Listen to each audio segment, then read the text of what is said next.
मेरा सवाल ये है कि मैं एक मुस्लिम घराने में पैदा हुआ। मेरे माँ बाप जो है मुसलमान थे। मैं एक मासूम बच्चा, मुझे तो कुछ भी नहीं पता। मैं जब पैदा हो के जवान हुआ तो मेरा जो दिल है वो उसी चीज़ को तस्लीम करता है जो मेरे माँ बाप ने मुझे सिखाया। क्योंकि मैं मुस्लिम फैमिली में पैदा हुआ तो मैं इस्लाम को दिल से सच्चा समझता हूँ। अभी जैसे हमारे लक्ष्मण भाई आए थे, एक मासूम बच्चा, उसको कुछ भी नहीं पता कि मज़हब क्या है, रिलीजन क्या है। और वो क्रिश्चियन फैमिली में पैदा हो या हिंदू फैमिली में पैदा हो तो वो उसी चीज़ को फॉलो करता है, उसी चीज़ को उसका दिल मानता है जो उसके माँ बाप ने उसको सिखाया हो और उसके माइंड में फीड किया हो। तो वो अगर बहुत ही अच्छा बंदा है, वो बहुत ही अच्छा बंदा है, वो लोगों की मदद भी करता है, ख्याल भी करता है, बहुत नाइस इंसान है। लेकिन अगर वो इस हालत में मर जाता है तो क्या वो जहन्नुम में जाएगा या जन्नत में जाएगा? अगर जहन्नुम में जाएगा तो ये जस्टिस है या इनजस्टिस है? भाई साहब, अपने नाम क्या है आपका? अब्दुल बासित रिंद। अब्दुल बासित रिंद। रिद Rind is a Balochi caste Rind tribe है मेरा। रिंद जी, रिंद। अब्दुल कादिर इस्लाम अब्दुल बासित। अब्दुल बासित। यस। शेख अब्दुल बासित अच्छे कारी थे माशाल्लाह। भाई अब्दुल बासित ने बहुत अच्छा सवाल किया। बोला मैं मुसलमान खानदान में पैदा हूँ, मेरे वालिदैन मुसलमान थे और है, अल्हम्दुलिल्लाह है। नहीं, आपने थे बोला लेकिन ना गलती हो गई मुझसे। रिकॉर्डिंग है। मैं गलती एक्सेप्ट करता हूँ। है, मुसलमान है। जो उनने पढ़ाया मैंने कबूल किया। हमारे लक्ष्मण भाई हिंदू थे, हिंदू बन गए। अब्दुल बासित ने कहा जो मेरे वालिदैन ने कहा मैंने मान लिया। अब्दुल बासित साहब, अगर आपके वालिदैन आज कहते 2 + 2 = 5, आप मानेंगे? नहीं मानूंगा। तो ये बोलना कि जो वालिदैन ने कहा मैं मान गया, सही नहीं है। जब तो आप बच्चे थे तो शायद मान जाते थे, बराबर। 2 साल की उम्र में माँ ने बोली 2 + 2 = 5, तो आप हाँ बोलेंगे, बराबर कि नहीं? आज बोलेंगे तो आप मानेंगे। Very good. तो इस्लाम का ये कहना है, अल्लाह के रसूल फरमाते हैं कि जब तक बच्चा बालिग नहीं होता है उनके ऊपर कलम नहीं लिखे जाएंगे, मतलब वो मासूम है। अगर लक्ष्मण जो है अभी तो बालिग है, 25 साल 30 साल 35 साल पता नहीं, यहां से दूर से दिख रहा नहीं था, लेकिन बालिग तो है ना। अगर कोई गैर मुसलमान हिंदू खानदान में पैदा होता है या ईसाई खानदान में पैदा होता है और बालिग बनने से पहले 10 साल की उम्र में या 8 साल की उम्र में इंतकाल हो जाता है तो वो जहन्नम में नहीं जाएगा, क्योंकि वो मासूम है। आप समझ रहे? लेकिन एक इंसान जब बालिग हो जाता है तो उसके वो जिम्मेदार है, वालिदैन को दोषी नहीं ठहरा सकता है। आज की तारीख में मैंने आपसे पूछा, आपके वालिदैन बोलेंगे 2 + 2 = 5, आप मानेंगे? आपने कहा नहीं। उसका मतलब आज आपकी वालिद, आपके वालदा अगर कोई गलत कहेंगे, आपके पास होशो हवास आया, आप उसको कुछ बात में भी आप मान लेंगे गलत चीज को, लेकिन अक्सर गलत चीज को नहीं मानेंगे।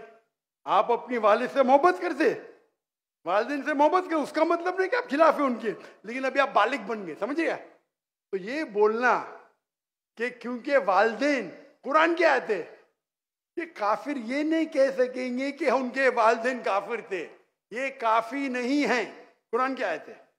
तो उसका मतलब अगर बचपन में कोई बच्चे का इंतकाल हो जाता है, चाहे वो मुस्लिम खानदान से गैर मुस्लिम खानदान से, अगर बालिग नहीं होता है तो कलम उन पे नहीं चलती है, वो जहन्नम में नहीं जाएंगे।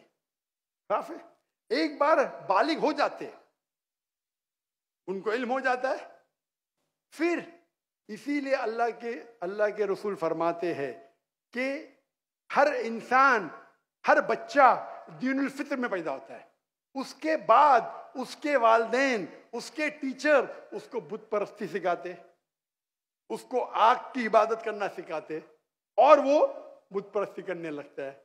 बच्चा है तो माफ हो जाएगा, बालिग हो जाता है, उसके बाद समझ आ जाती है, तो वो जिम्मेदार है। तो अगर एक इंसान बालिग हो गया 25 साल 30 साल की उम्र में, शिर्क करता है और उसका इंतकाल होता है, तो वो जिम्मेदार है। पहला मुझे ये कहने के लिए कह दो, क्या आप समझते खाली मुसलमान में पैदा हो गए तो जन्नत में जाएंगे? इस्लाम में जन्नत में जाने के लिए 4 चीज की जरूरत है। मैंने कह दिया, ईमान, अमल सालेहात ईमान, राइचियस डीड, वतवासौ बिल हक, हक की तरफ बुलाओ और सब्र की तरफ बुलाओ। 4 चीज की जरूरत है। आप बहुत अच्छे इंसान होंगे, नमाज पढ़ते होंगे 5 टाइम, हज के लिए गए होंगे, रोजा रखते होंगे, लेकिन अगर आप दावत नहीं करेंगे तो आमतौर पे आप जन्नत में जाएंगे नहीं। अल्लाह ताला आपको माफ करने चाहता है और जन्नत में डालना चाहता है, वो अल्लाह की मर्जी, वो डाल सकता है, लेकिन आमतौर पे आप जन्नत नहीं जाएंगे। उसी तरीके से कई गैर मुस्लिम मुस्लिम बन रहे लाखों की तादाद में, और समझ रहे, तो लाखों की तादाद में गैर मुस्लिम इस्लाम कबूल कर रहे, वो जन्नत में जाएंगे कि नहीं? सर नहीं, सवाल जी जी जाएंगे कि नहीं? बिल्कुल जाएंगे। और एक आदमी आज अगर इस्लाम कबूल करता है, अल्लाह ताला के रसूल फरमाते उसके सब गुनाह माफ। तो आपसे अच्छा मेरे से अच्छा हो गया ना। हम कितने भी अच्छे गुनाह तो थोड़े करते होंगे छोटे मोटे। तो ये कहना, तो ये अल्लाह सुब्हाना व ताला का हिकमा है, ला इकराह फिद्दीन, हमारे दीन में कोई जबरदस्ती नहीं। ये आप बोलेंगे नहीं लेकिन चांसेस है कि वो गैर मुस्लिम इसमें पैदा हुआ तो उसके इस्लाम करने के चांसेस कम है। बिल्कुल सही कम है। मुसलमान होने के बाद भी आज की हालत देख के लगता है कि हम जन्नत में जाएंगे। वो खातून क्या कह रही थी, क्या कह रही थी? क्या पीडोफिलिया करके जन्नत में जाएंगे? क्या लगता है आपको? वो तो हमारे इस्लामिक टीचिंग्स में नहीं है बिल्कुल।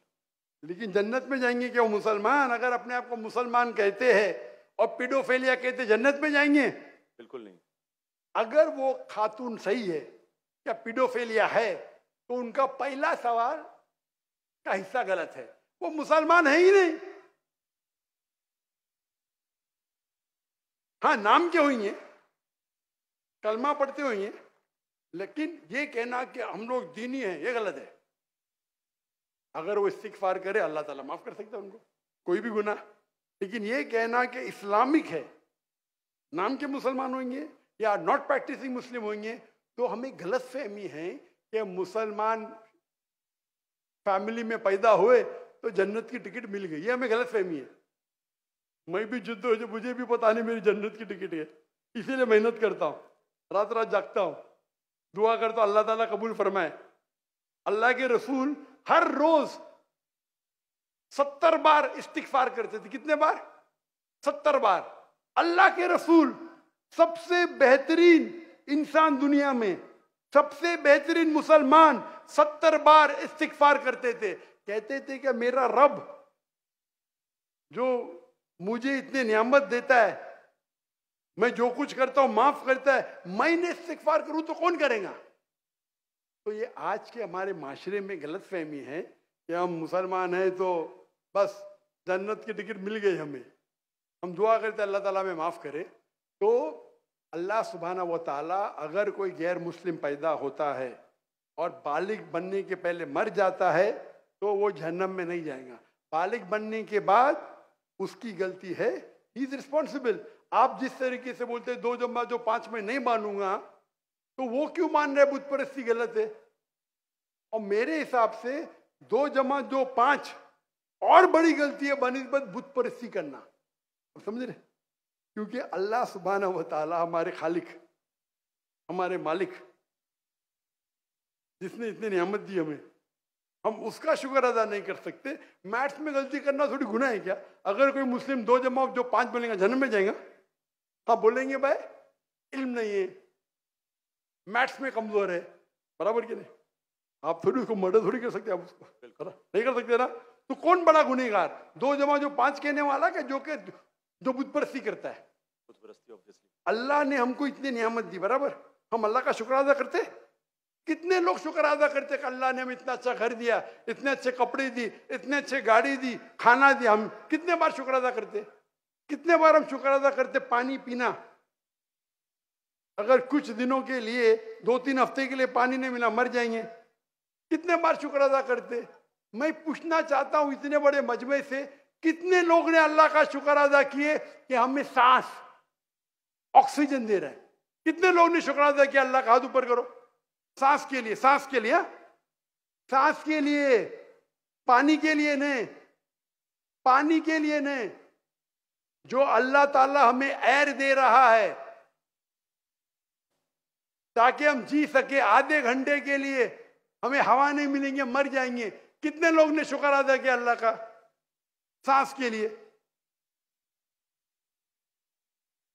4-5% है माशाअल्लाह। शायद आपने मेरा लेक्चर सुने, आपने लेक्चर सुने थे what is the purpose of life? कौन लोग ने सुने मेरा लेक्चर आज के पहले? What is the purpose of life? हाथ ऊपर करो। माशाअल्लाह, उससे बड़ी तादाद है। मतलब अपने अगर लेक्चर सुने तो लेक्चर में बोलता हूं मैं, यहां जरा वक्त की किल्लत थी तो लेक्चर के बाद बोल रहा हूं मैं। जो सांस लेते उसका तो शुक्र अदा करना चाहिए। तो हम कितने नाशुक्र अदा है, हम कितने एहसान फरामोश है। अल्लाह ताला फरमाते जब अल्लाह ताला आपके सारे मुश्किलात दूर करता अब अल्लाह को भूल जाते, मुश्किल में आते फिर से अल्लाह को याद करते। तो रिगार्डिंग अ क्वेश्चन, अगर आप गैर मुस्लिम बालिग हो जाता है, होने के बाद उसे माफ़ी नहीं, होने के पहले माफ़ी है। सर ये मैं आई एम लकी कि मैं मुस्लिम फैमिली में पैदा हुआ, मुझे ये सारी बातें पता चली। लेकिन बराबरी में अगर कोई क्रिश्चियन फैमिली में पैदा हो जाता है तो ये उसकी तो गलती नहीं है कि वो उस फैमिली में पैदा हुआ, उसके लिए तो ज्यादा मुश्किल है। आपने मेरा सवाल का जवाब सुने क्या नहीं सुने? जी जी बिल्कुल सुना, बिल्कुल मैंने जवाब दिया क्या नहीं इसका? सर लेकिन मतलब पैदा होने पे तो उसका हक नहीं है, वो मुस्लिम में भी पैदा हो सकता है और उसमें भी। आपने मेरा जवाब सुने कि नहीं सुने? सुना बिल्कुल। मैंने आपका सवाल का जवाब दिया कि नहीं? दिया बिल्कुल। तो दिया तो फिर से क्यों दोहरा रहे?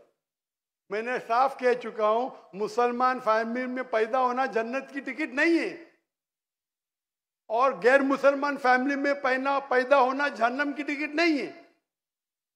लेकिन उसके लिए ज्यादा मुश्किल होगा ना जो क्रिश्चियन होगा। आपको लगता है, आपको लगता है, क्योंकि आपको गलत फहमी है कि मैं 100% जन्नत में जाऊंगा। मुझे तो मैं मेहनत क्यों कर रहा हूं, क्यों मैं दुनिया भर घूम रहा हूं, क्यों? अल्लाह के रसूल फरमाते जो ला इलाहा इल्लल्लाह मोहम्मद रसूलुल्लाह कहता है वो जन्नत में जाएगा। लेकिन कलमा पे अमल तो करना चाहिए। हम जो मुसलमान के हालात देख रहे मुझे लगता तो नहीं है।